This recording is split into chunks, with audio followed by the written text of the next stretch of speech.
frères et sœurs, on est toujours dans le mois de la fête des mères. J'ai tenu à vraiment partager ce moment avec vous. Je vous dis bonne fête des mères encore en avance et que le Seigneur vous bénisse.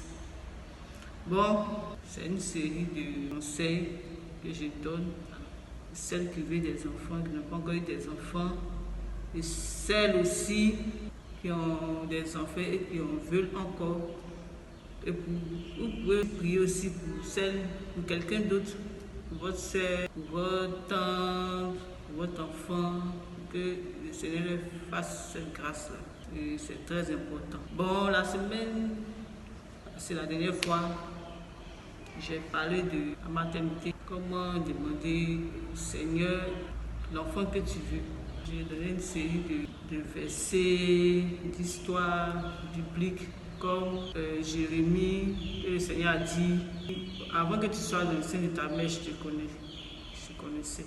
Et la vidéo précédente, vous savez de quoi je parle.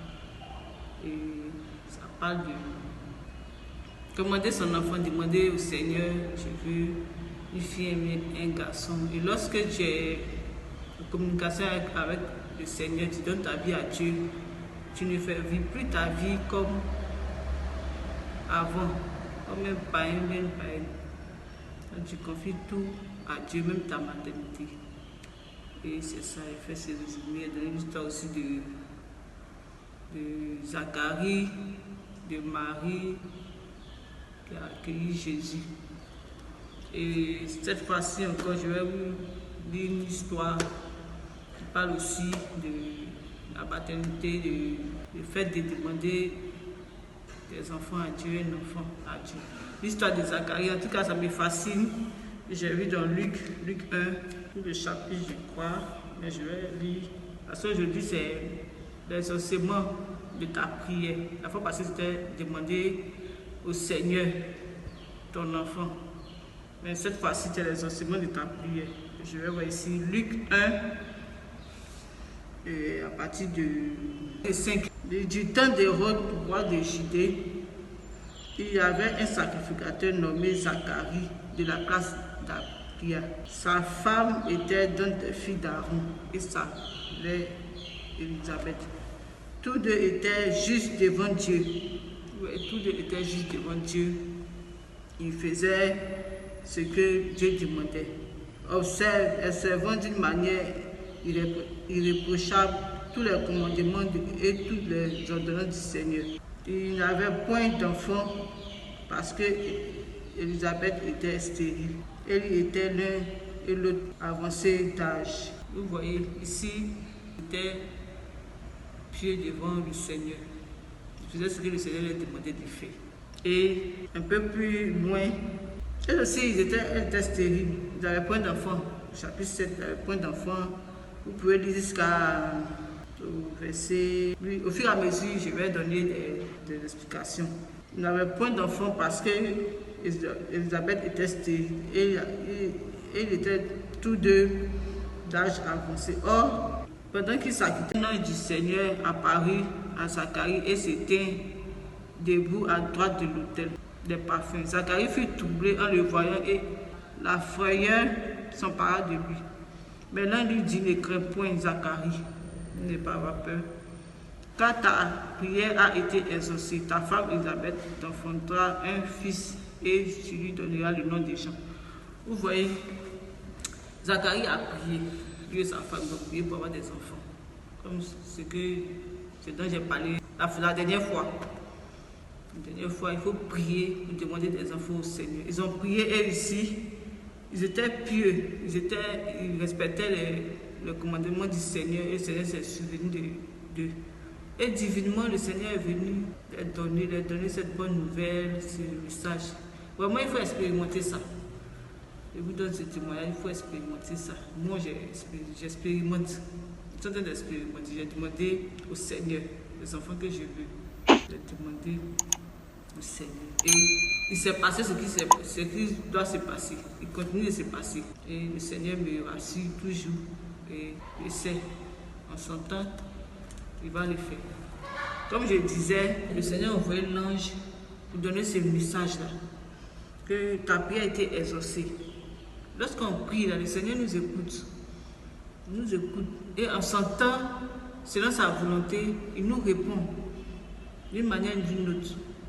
Donc, il a envoyé l'ange ici pour dire, n'écris point Zacharie, car ta prière a été exaucée. Ta femme Elisabeth t'enfantera un fils et lui donnera le nom de Jean. Le Seigneur, c'est merveilleux. Le Seigneur m'a donné le nom. L'enfant n'est pas encore arrivé.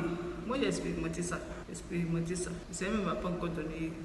Il n'a même pas encore fini de prier. Il m'a donné le nom des enfants que je devais porter. J'ai expérimenté ça. C'est à cause de ça, cette histoire-là, ça me tient à cœur. J'ai voulu vous partager pour vous édifier le nom. Lorsque tu confies ta vie à Dieu, tu confies ta maternité, ton foyer et tout dans la vie de Dieu, il te donne même le nom de l'enfant. Le nom de l'enfant. Dieu suit. Donc, ne vous amusez pas avec. Moi, j'expérimente ça. Je n'ai même pas encore fait un. Je ne suis même pas encore enceinte. Mais j'ai le nom de mes enfants. Donc, que le Seigneur m'a donné. Et il m'a déjà donné dans le spirituel. Et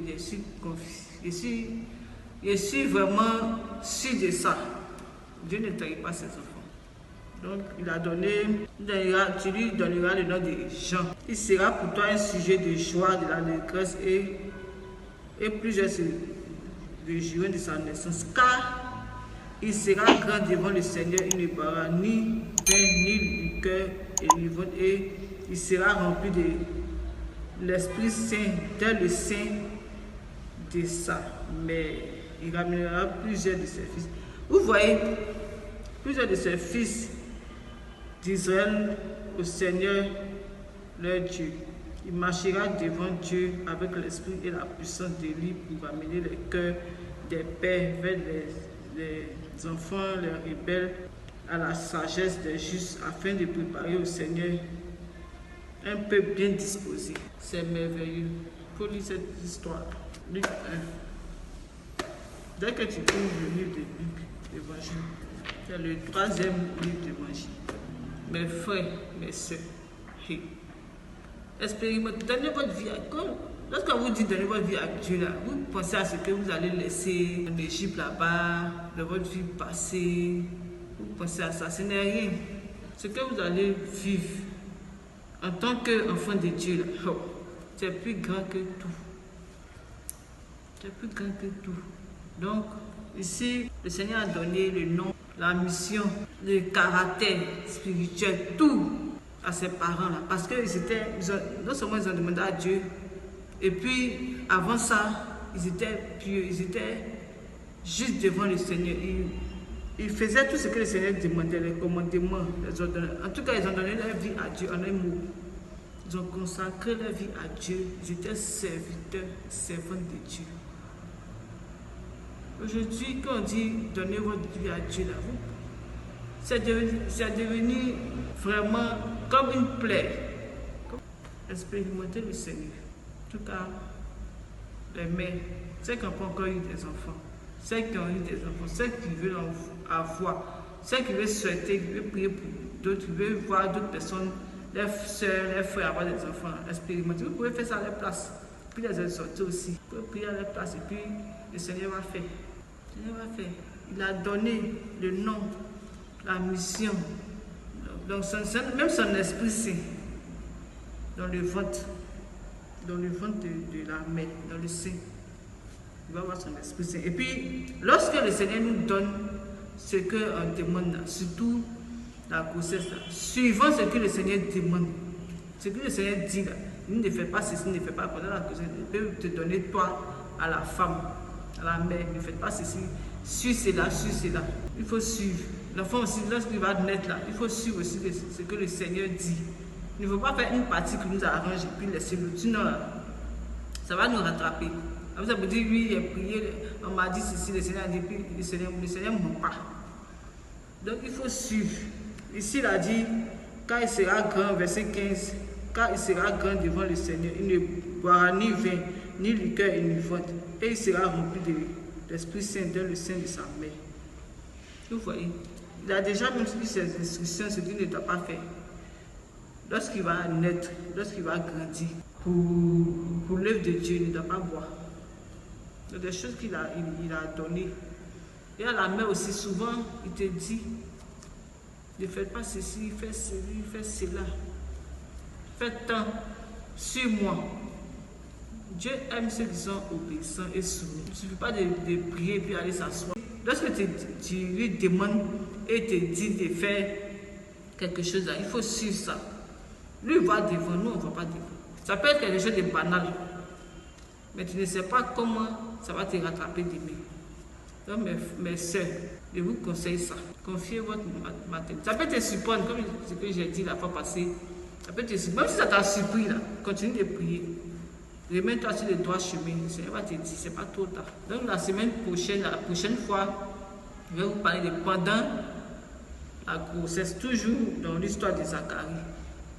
Pendant que tu es enceinte à la grossesse, qu'est-ce qu'il faut faire? Comment il faut suivre? Aujourd'hui, c'était l'exaucement, le coup du Seigneur. Tu as prié hier, aujourd'hui, il t'écoute, il exauce ta prière, il te donne les directives. Et puis demain, pendant la grossesse, la prochaine fois, pendant la grossesse, qu'est-ce qu'il faut faire?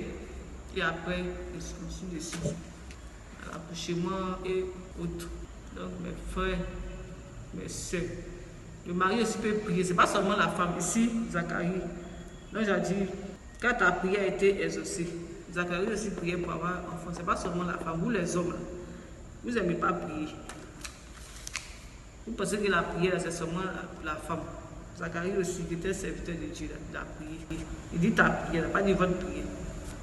Là, il a prié, lui il a prié, sa femme aussi a prié. Donc c'est la prière de Zacharie. Les hommes priaient. Quand vous parlez de prière, là, vous pensez que la prière, c'est seulement les hommes de Dieu, ceux qui sont fondateurs de l'église, des apôtres. Non, non, même en tant que fidèle, tu peux prier. Donc Dieu va exaucer ta prière.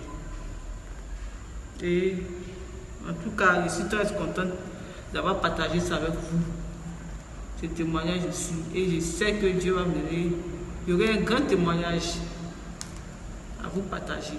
C'est ça, que Dieu vraiment me donne cette grâce-là. Que Dieu vous soutienne. Tous ceux qui sont enceintes aussi, que Dieu vous soutienne dans la grossesse. C'est pas facile, c'est pas facile. Celles aussi qui sont en train d'accoucher aussi. Celles aussi qui ont accouché, il y a ça aussi. Pendant les soins, vous passez un bon mois de fête des mères et que Dieu vous bénisse.